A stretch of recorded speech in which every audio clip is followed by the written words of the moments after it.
kids, this is Aloud back with the Unteachables. We are at chapter 19, told from Parker's perspective.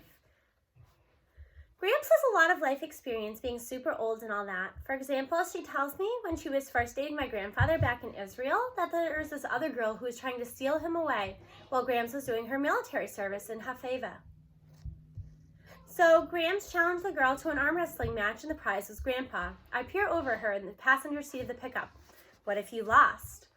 I was loading up on supply trucks, kiddo. I was strong as an ox. As much as I love Gramps, I'm not so sure I believe the story. The last time she explained how she got rid of the girl who moved in on Grandpa, she said she backed over her Vespa with a Jeep. Gramps tells the same stories because she doesn't remember telling them last time and the time before that. Some people might find that annoying. To me, it just means that we've always got something new and interesting to talk about while I'm driving her around. I just wish she could remember my name. The reason the subject comes up, dating and boyfriends I mean, is that there's a rumor that Miss Fountain and Jake Terranova are going out. Our class thinks this because Jake has a kind of adopted SCSA. Jake, that's what he told us to call him. Even the employees of the dealership call him Mr. Terranova, but to us he's Jake, except Ribbit. He always uses Mr. when he talks to Jake, which is almost never. Jake may be hitting it off with Miss Fountain, but he isn't getting very far with Mr. Kermit.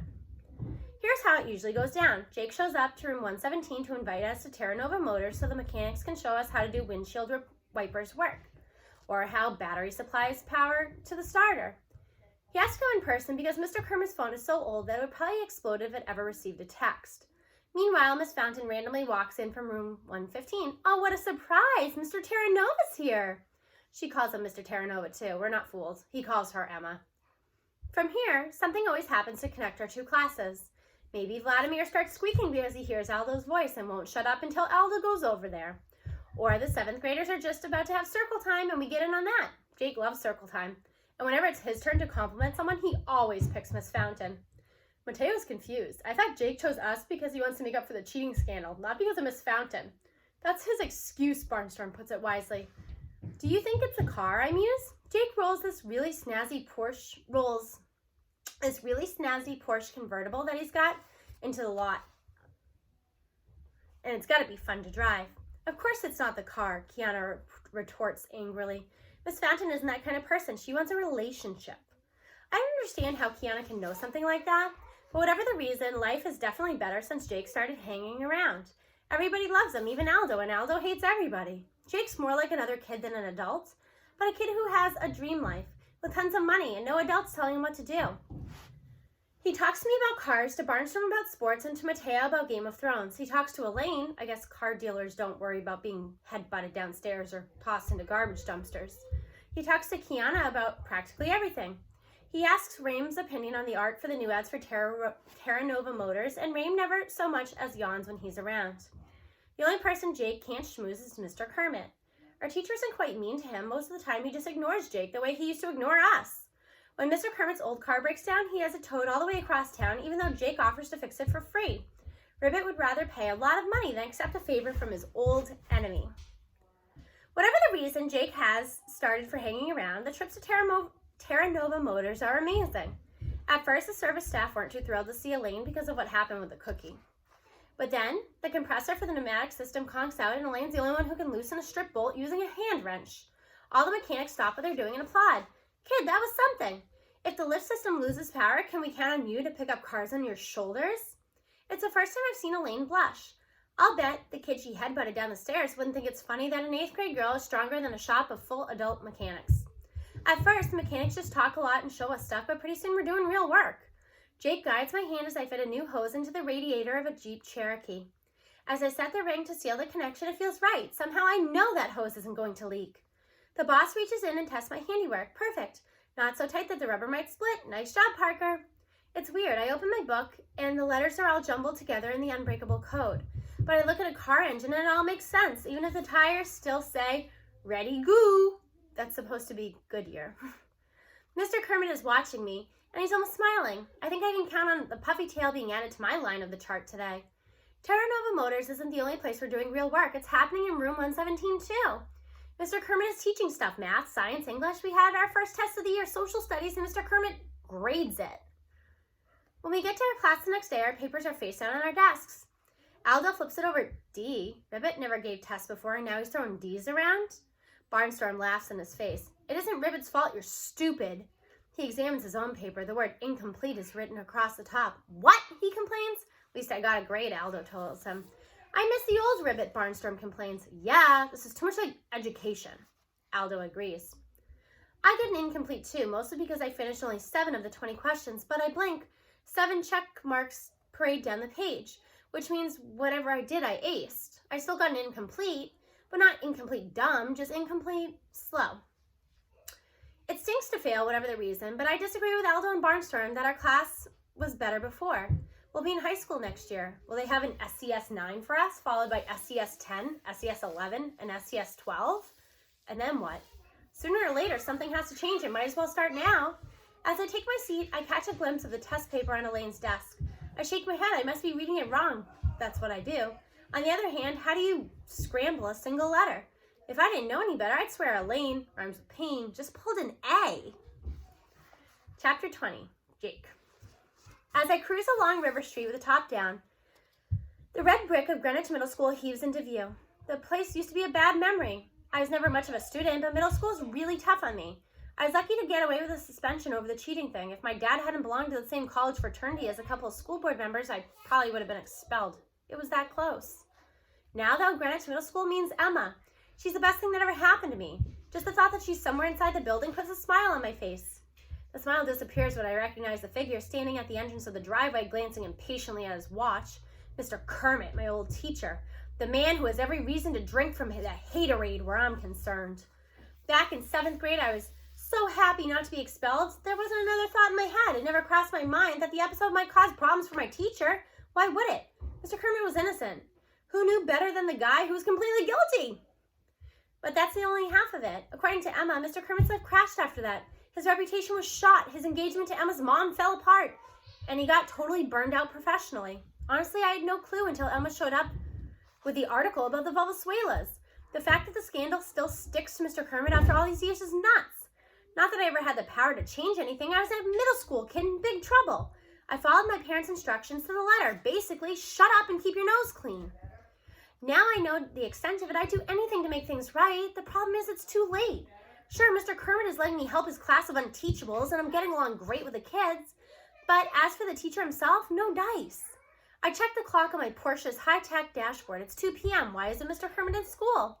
I pull alongside him and wave. Mr. Kermit scowls at me with what Mateo calls the Squidward Grinch face.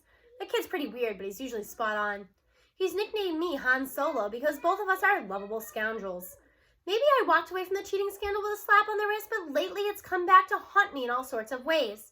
Everything okay, Mr. Kermit, I ask? My taxi is late. Right, his car is at the shop. I volunteered to fix it no charge, but he wasn't having any of that. To say he's stubborn as a mule would insult mules. Hop in, I invite. I'll give you a ride wherever you need to go. No thanks, he replies formally. I've been waiting 40 minutes for this taxi. It'll be here any second. It's not coming, I persist. Did you try Uber? He looks blank. I remember that Mr. Kermit has a flip phone that's probably as old as his car. There are smartphones and dumb phones. His is a rock. I unlock the passenger door. Mr. Kermit, please, let me give you a lift. When he reluctantly gets in and announces his destination, I nearly choke. He's going to pick up a car from Kingston's Auto Works. Are you serious? You took your car 15 miles out of town just to avoid my offer to fix it for free? The response is a heavy dose of Squidward Grinch face.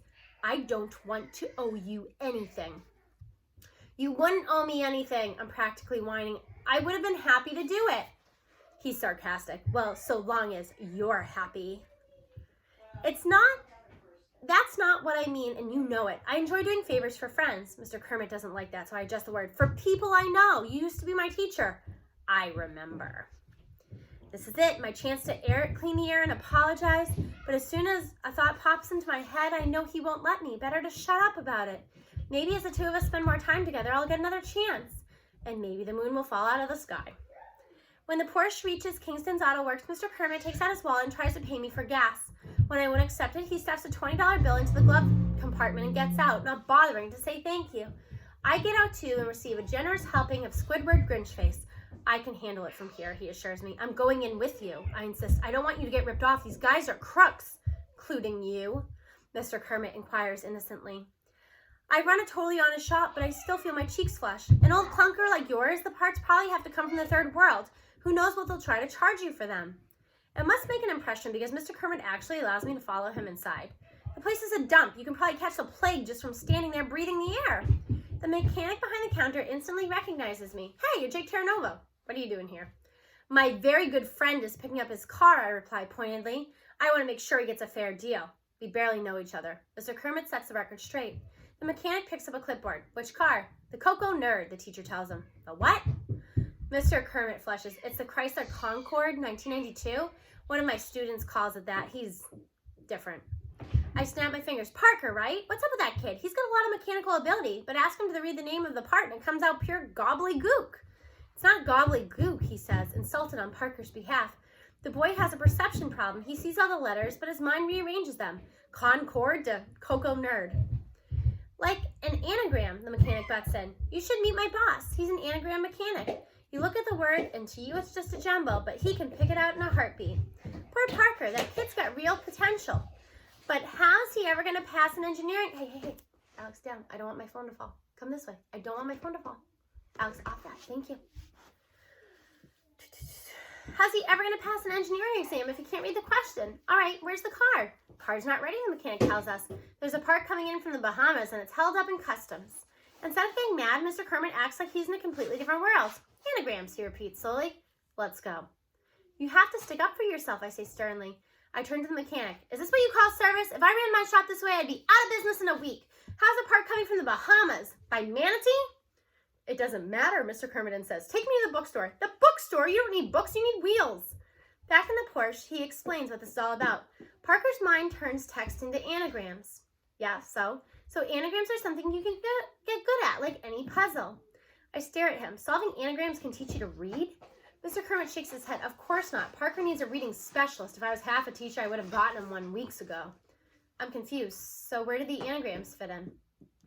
The kid's reading has been a disaster for so long that he looks at it like it's magic, something he'll never be able to master. But solving anagrams will show him it can be done. So when I get him the help he needs, he'll believe it can work. Can you get him the help he needs, I ask? The district has a reading specialist. Nobody sends them to SCS-8 because they consider my students a lost cause. That ends now. The bookstore. I step on the gas and the Porsche surges forward. It's amazing how Mr. Kermit's whole face changes when he's talking about kids in his class. He becomes a totally different person. Younger, more alive. He's the teacher I remember from all those years ago. At the bookstore, he's a whirlwind, stacking up an armload of anagram puzzle books tall enough for him to hold in place with his chin. By this time, school is out, so he demands to be taken to Parker's house. Can't we just wait to see him tomorrow morning? I want to strike while the iron is hot. The Elias family lives just outside Greenwich city limits on a small farm that was designed to keep sports cars out. The long driveway is really just a pair of ruts worn into unpaved ground by vehicles much higher and wider than a Porsche. I can actually feel the weeds brushing the low undercarriage as we jounce along. Eventually we come to a low wood-framed home next to a shed amid fields of tall corn. No sign of life from the house. I cut the engine. Should I honk? Let's give it a while, Mr. Kermit decides. After about 15 minutes, Parker comes roaring up the driveway, his famous grandmother in the passenger seat of the pickup. I know a moment of agony as the kid pulls too close to the parked convertible. Parker's pretty bewildered to see his teacher rushing across the front lawn, touting a pile of books he can barely see over. The grandmother spies me standing by my car. I know you, she calls. You're Jumpin' Jake Terranova. That's right, ma'am. Pleased to meet you. She beams. I see you on television. You'll jump through hoops to provide fast relief from painful athlete's foot fungus. That's not me, I tell her. I gotta get you a great deal on a new or used vehicle. Alex, you're shaking my phone.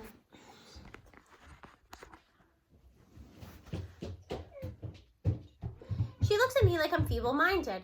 Why would I need that? I've got my grandson to drive me around. Mr. Kermit is having an animated conversation with Parker, holding up anagram books and talking a blue streak. They're well into it when the small tractor chugs out of the field and an older, taller version of Parker hops off and joins the group. Parker's dad is surprised that any teacher would make house calls, but as Mr. Kermit explains his plan, the man looks impressed with smiles and appreciation. The contrast isn't lost on me. Mr. Elias's gratitude for a teacher who's willing to move heaven and earth to help a student versus my folks all those years ago. They rescued their son, and I'm thankful, but in the process, they hung the teacher out to dry. Mr. Kermit deserves better. I hope someday I'll get the chance to make it up to him.